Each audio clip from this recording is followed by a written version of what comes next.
సమయంలో ఏదైతే దారుణ ఘటన చోటు చేసుకుందో అందులో 4 మరణించగా మరికొంతమందికి అయితే తీవ్ర గాయాలయ్యాయి. ఇప్పుడు మనతో అయితే కొంతమంది ఉన్నారు. నేను అసలు ఏం జరిగింది, ఆ గాయాల పాలైన వాళ్ళలో వీరు కూడా ఒకరు అని చెప్పొచ్చు. అసలు ఏం జరిగింది ఏంటనే విషయాలు ఒకసారి వారిని అడిగి తెలుసుకునే ప్రయత్నం చేద్దాం. అమ్మ, నిన్న అసలు ఏం జరిగింది? అక్కడ కూరగాయలు అమ్మడానికి మీరు కూడా ఉన్నారు. మీ అన్నయ్య చనిపోవడం జరిగింది, మీ బావ ఇప్పుడు చనిపోవడం జరిగింది. నిన్న అసలు ఏం జరిగిందమ్మా? ఏ సమయానికి జరిగింది అది? అమ్మ 4 అయిపోయినాక జరిగింది. నేను టైం అయితే కరెక్ట్ చూసి చెప్పలేను. అసలు ఎట్లా జరిగింది, ఏం జరిగింది నాకైతే అంటే సడన్గా వచ్చింది కదా, ముందు చూడలేము మేమైతే. ఇక సడన్గా వచ్చింది మీనికి. మేము అసలు అది వస్తుందని తెలియదు, ఏం లేదు మా దగ్గర. ఎన్నడాని ఒక నాడు ఉన్న నాడే పోతాం మేము. ఎప్పుడైనా ఒకసారి ఉన్న రోజే పోతాం కూరగాయలకు. రోజు పోము. ఎన్నడాని ఒక నాడు వెళ్ళిన రోజు కొన్ని ఉంటాయి, అట్లని పోతాం అంతేగాని ఇక అది ఎట్లా వచ్చిందో ఏమో దేవుడికి తెలుసు. అంతేగాని మాకైతే అది సడన్గా వచ్చింది, ఏం తెలియదు. అసలు అంటే ఏం జరుగుతుందో కూడా తెలియని పరిస్థితుల్లో ఒకసారిగా లారీ అనేది వచ్చేయడం జరిగింది. అక్కడ దాదాపు అంటే మీ బావగారితో సహా 4 చనిపోవడం జరిగింది. మరికొంతమందికి గాయాలు కూడా అయ్యాయి. అందులో కూడా మీరు ఒకరు. మీకు ఇప్పుడు మీ ఆరోగ్యం ఎలా ఉంది ఏంటమ్మా? దవాఖానకు పోయి చూపించుకున్నా, సూదులు గోళీలు వేసుకున్నా, కాలు నడవడానికి వస్తుంది. డాక్టర్లు ఏమన్నారు? సూజీరు నొప్పి తగ్గకుంటే ఎక్సలు తీయమని చెప్పి ఈరోజు పోలేదు. కాలు మందులు వేసుకొని ఉంది. అయితే మొత్తం అసలు అక్కడ ఎంతమంది ఉన్నారు ఏంటి అనేది ఒక్కసారి చెప్పండి. ఎంతమంది అంటే నేను అట్లా లెక్క పెట్టుకోలేనమ్మా. పోయి కూర్చున్నా, కొన్ని అమ్మినా, అంతలోనే అట్లా అయ్యింది. ఇక సడన్గా అట్లయితే చెట్టు పడ్డది. చెట్టు లోపల నేను పిలిస్తే ఎవరు రాలేరు.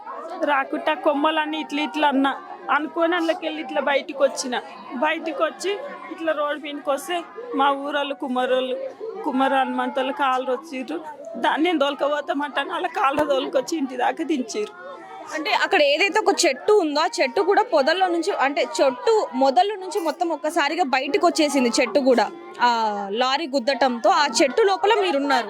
ఆ చెట్టులో ఇట్లా అనుకుంటూ వచ్చిన నన్ను ఎవరు తీయలేరు, నేను పిలిస్తే ఎవరు వలకలేరు. ఒక విధంగా చెట్టు ఉండడం వల్లనే ఈ రోజు మీరు ప్రాణాలతో ఉన్నారు అనొచ్చా?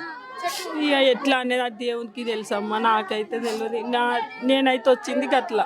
నేను పిలిస్తే ఎవరికి ఇన్ రాలేదేమో, ఎవరు రాలేరు. అవే ఇట్లా అనుకుంటా నేనే బయటికి వచ్చి రోడ్డు మీదకి వెళ్ళి ఆడుకొస్తే వాళ్ళు తోలుకొచ్చి ఇంటికాడ దించారు. అంతే. అది సడన్గా ఎట్లా వచ్చిందో ఏమో దేవునికే తెలుసు.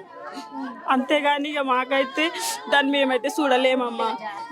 మేము ఇట్లా ఉంటాం కదమ్మా, సడన్గా వచ్చింది. అది ఎట్లా వచ్చిందో ఏమో తెలియదు. ఇక అంటే మీరు అక్కడ కూరగాయలు అమ్ముతూ ఉన్నారు, కొంతమంది వచ్చి కొంటూ ఉన్నారు. ఆ క్షణంలో అసలు ఏం జరిగింది అనేది కూడా ఎవరికి తెలియని పరిస్థితి అని చెప్పొచ్చు. ఒక సైడ్ నుంచి నా ముంగలు అప్పుడు గిరాక్ గిట్ట లేదు, కానీ నేను అట్లా ఇగో లేదని ఇట్లా సైలెంట్గా ఎవరైనా వస్తారేమని చూస్తాం, కానీ అట్లా వస్తుంది మోటార్. మేము దాని కిందకి పోతామని అయితే మాకు తెలియదు కదమ్మా.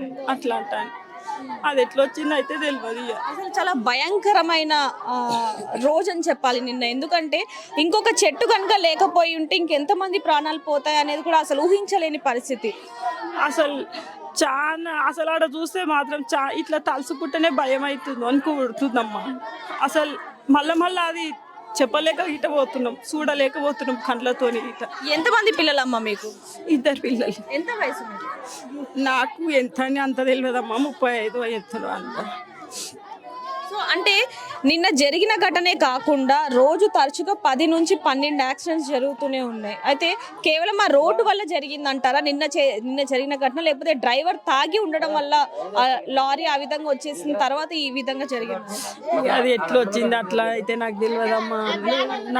నేను ఏదో ఎన్నడో ఒక నాడు ఉన్న నాడు పోతా అంతవరకే, కానీ నేను అట్లా రోజు అట్లా నాకు తెలియదు. ఇప్పుడు మీరు ఏం కోరుకుంటున్నారమ్మా? మీకు ఇప్పుడు ఎలాంటి న్యాయం కావాలన్నా? ఇక అమ్మ అది తాకిన భయంలో ఉన్నా, నాకు అట్లా చెప్పడానికే భయం అవుతుంది. నాకు అంత చెప్పేటంత గిట్ట అట్లా లేదమ్మా. అంటే ఎలాంటి న్యాయం కావాలి? నాకైతే ఇక నాకైతే ఏది తెలుసలే తల్లి. నా పానం మంచిగా అయితే నా కాలు మంచిగా నడవని.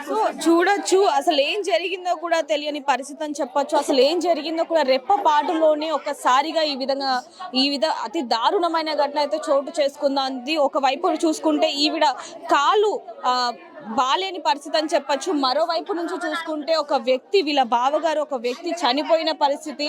ఇప్పుడు ఆయనకి సంబంధించి కూడా మిగతా కార్యక్రమాలు కూడా జరుగుతూ ఉన్నాయని చెప్పొచ్చు. మరోవైపు చనిపోయిన పరిస్థితి అని చెప్పొచ్చు. 4 చనిపోయారు.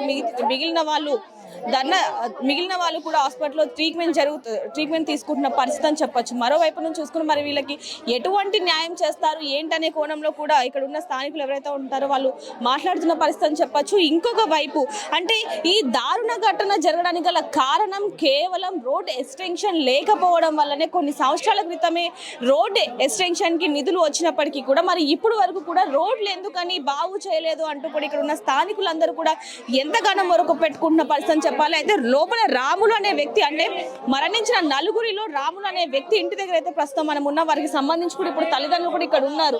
వాళ్ళు వృద్ధ వయసులో అయినప్పటికీ కూడా వాళ్ళకి 3 పిల్లలు ఉన్నారు. దాంట్లో ఒక వ్యక్తి ఇప్పుడు చనిపోయిన రాములు, అతనికి పెళ్ళైంది, 2 పిల్లలు కూడా ఉన్నారు. మరి వాళ్ళ పరిస్థితి ఏంటి అంటూ కూడా చుట్టుపక్కల వాళ్ళందరూ కూడా ఎంతగానో ఆవేదన వ్యక్తం చేస్తున్నారని చెప్పొచ్చు. ఇప్పుడే ఇందాక మాజీ ఎమ్మెల్యే కూడా ఇక్కడికి రావడం జరిగింది, వాళ్ళని పరామర్శించారని చెప్పొచ్చు. మరి దీనికి సంబంధించి మరి ప్రభుత్వం ఏమైనా సాయం చేస్తుందా అంటూ కూడా వీళ్ళు ఎంతగానో ఎదురు చూస్తున్న పరిస్థితి అని చెప్పొచ్చు. మరిన్ని వివరాల కోసం చూస్తుండండి RTV.